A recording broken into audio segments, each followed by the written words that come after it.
Oke, halo selamat pagi. Hari ini kita akan belajar tentang himpunannya.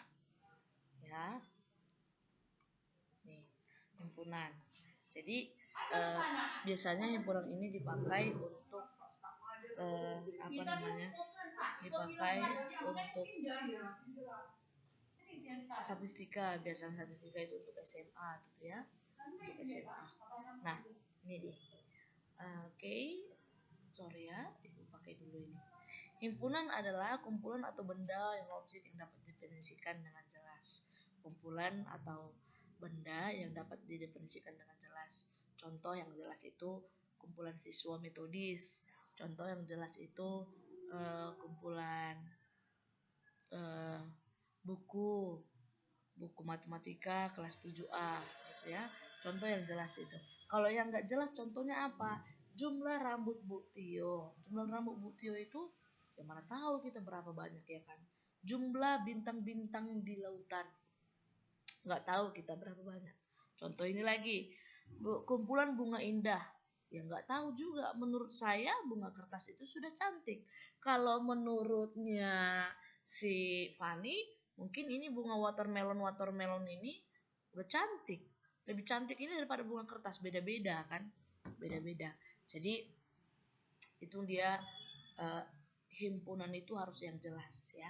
Untuk memberikan nama pada suatu himpunan, pada umumnya digunakan lambang huruf kapital. Misalnya huruf A berarti himpunan A, huruf Z himpunan Z, Z besar ya, B besar himpunan B, begitu ya.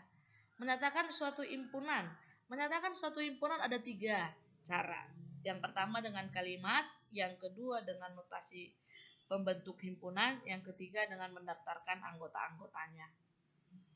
Contoh himpunan A itu sebenarnya yang di atas itu sana itu himpunan A adalah tokoh yang menjadi presiden RI sebelum 2009. Ya, inilah contohnya.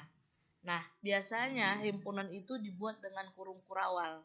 Jadi dengan kalimat yang ya H sama dengan kan himpunan H. Berarti huruf H-nya kan H sama dengan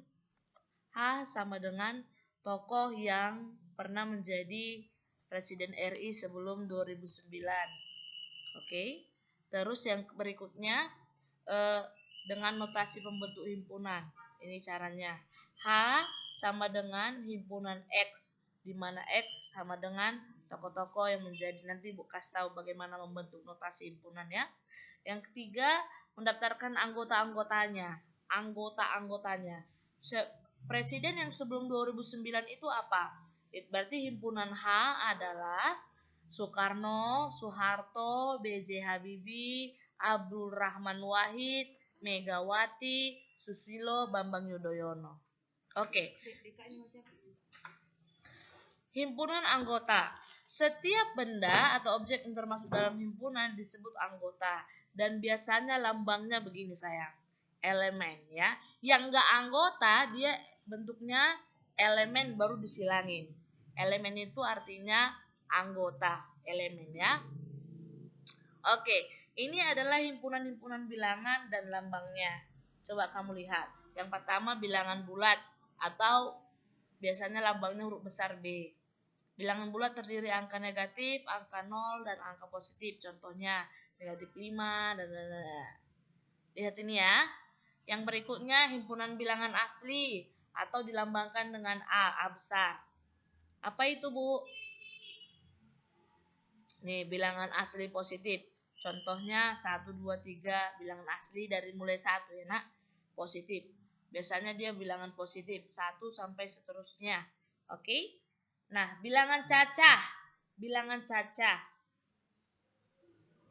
Oke. Bilangan cacah ini adalah bilangan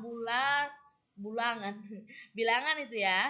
Bilangan bulat positif yang dimulai dengan 0. Bilangan bulat positif yang dimulai dengan 0 ya. 0. Oke. Bilangan prima. Bilangan prima itu apa, Bu? Lama. Oke. Bilangan prima adalah bilangan yang hanya bisa dibagi oleh bilangan itu sendiri atau bilangan yang hanya memiliki 2 faktor. Bilangan prima ini udah belajar kita SD ya kan. Bilangan ganjil. Nih, bilangan ganjil, bilangan yang terdiri dari angka ganjil atau tidak bisa dibagi dua. Contohnya itu udah Ibu kasih tahu ya. Lalu bilangan genap. Bilangan genap adalah bilangan yang terdiri dari angka genap. Dan biasanya dibagi dengan angka genap bisa. Itu contohnya. Ini bilangan komposit. Nanti kadang di ujian kadang sering ada bilangan komposit. Bilangan komposit adalah bilangan asli yang lebih besar dari 1 dan bukan termasuk bilangan prima. Ya, ulangi saya katakan. Bilangan komposit adalah bilangan asli yang lebih besar dari 1 dan bukan termasuk bilangan prima. Bilangan real. Bilangan real adalah bilangan yang merupakan gabungan dari irasional dan rasional. Ini nanti biasanya dipakai untuk yang apa ya? Coba, ini quotes-nya ini. Ini quotes-nya ini ya. Coba ya Ibu buat ini. Ujian tanggal 19. Ini. Tidak ada seorang pun yang bisa kembali ke masa lalu dan memulai yang baru lagi. Tapi semua orang bisa memulai hari ini dan membuat akhir yang baru. Tetap semangat belajar. Tuhan memberkati. Ya. Ini ya sayangnya. Oke. Demikian pembelajaran kita hari ini. Tuhan memberkati kita.